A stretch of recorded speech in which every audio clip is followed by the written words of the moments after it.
వెళ్ళిపోతారని చెప్పి వేద బ్రాహ్మణులు రప్పించి లగ్నం చూపిస్తున్నారు. శాస్త్రి గారు జన్మించింది ఏ రోజున శుక్రవారము అక్షరాభ్యాసం జరిపించినది శుక్రవారమే తిరుపతి యాత్ర వెళ్ళినది లగ్నం కూడా శుక్రవారమే నక్షత్ర యుక్త లగ్నము దశమి శుక్రవారం 9 దీర్ఘంగా ముట్టకళ్ళు గంధకళ్ళు అక్షంతల కళ్ళు ఇవన్నీ తీసుకొని పోతేగా బాబోడ అక్షంతలైనా పొట్టు పెట్ట ఉండే గంధ డబ్బాలు ఉండే అవన్నీ ఏం చేసుకుంటారు? విశేషంగా ఈ పెళ్లి కూర్చోవాలి రాసేసాం ఏంటో మీ గ్రామంలో మీకు రూపాయి ఇచ్చేవారు లేదు నాకు తెలుసు. ఊరంతా శాటప్పని ఇస్తే మీరు తిరిగి బయట ఉంటే కదా తీయటానికి రాక వచ్చా. మీకు ఏమైనా ఖర్చుకు డబ్బు కావాలంటే అడిగి చేసుకోండి. ఖర్చుకి ఏమాత్రం అన్నాడండి 1000 రూపాయలు అడిగండి.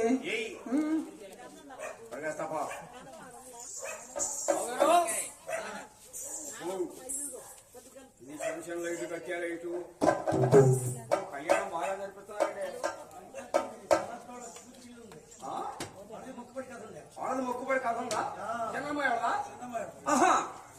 అంటే మీరు ఇప్పుడు మా అబ్బాయి కళ్యాణికి బట్టలకి ఖర్చులకి మొత్తానికి కలిపితే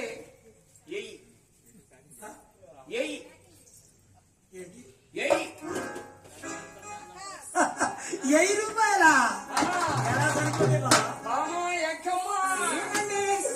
రూపాయలు ఎలా సరిపోతాయి మేడం అన్నయ్య ముద్దు చెరుకు సెక్కెక్కాలండి. 2000 అడిగండి. ఆ రోజుల్లో 2000 రూపాయలు 20 రూపాయలు పెట్టాలి. బ్రిటిష్ పరిపాలన జరుగుతుంది 17వ శతాబ్ద కాలం. ఆ 2000 రూపాయలు గాలి కోసం నడుగు కట్టాడు కాకాడికి ఇస్తాడు. మనం వచ్చిన సమయం మంచిది. కోటేశ్వరుడు పెద్ద మన కోడలుగా ఉంది. బండిలో మాట్లాడుకుంటున్నా మీకు కూర్చోడు బండి కూర్చో. ఇసుకలో బండి తోతున్నాడు. ఏటి కట్టిన కాకానికి ఇస్తాయా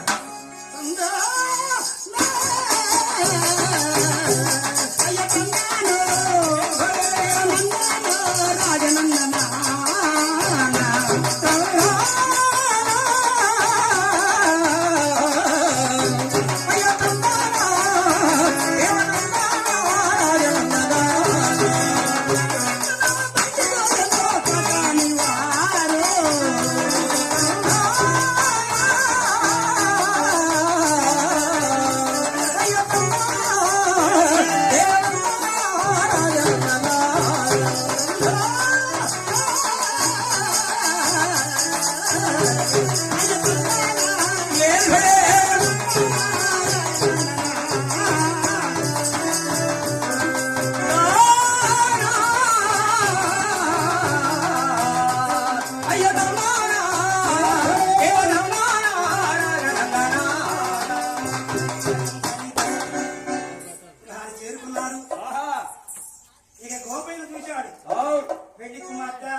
లగ్నపతికి చూసిన గోపయ్య కోరమేసం కలిగినటువంటి వాడు.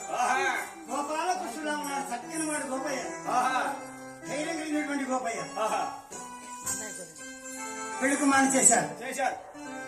ఇక నలుగురు నడిచారు. ఇక గోపయ్య ఎలా ఉన్నాడు తమ్ముడు? ఏడువాడైనా చక్కని వాడు. శ్రీకృష్ణ పరంధాములా ఉన్నాడు గోపయ్య. యశోదమ్మ నీ కొడుకు ఏడి? యశోదమ్మ నీ కొడుకు ఏడి? ఎక్కడో ఉన్నాడని యాడని చిన్న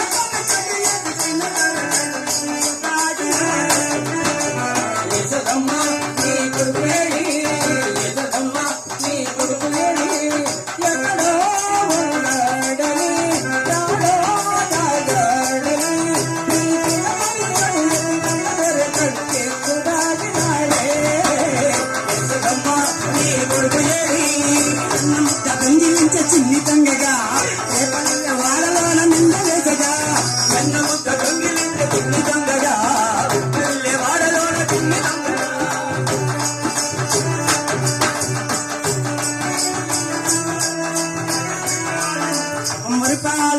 కృష్ణయ్య మాట్లాడగా మురిపమ్మగా చూశాడు కలిగి తీరగా మురిపాల కృష్ణయ్య మాట్లాడగా మురిపమ్మతో చూశాడు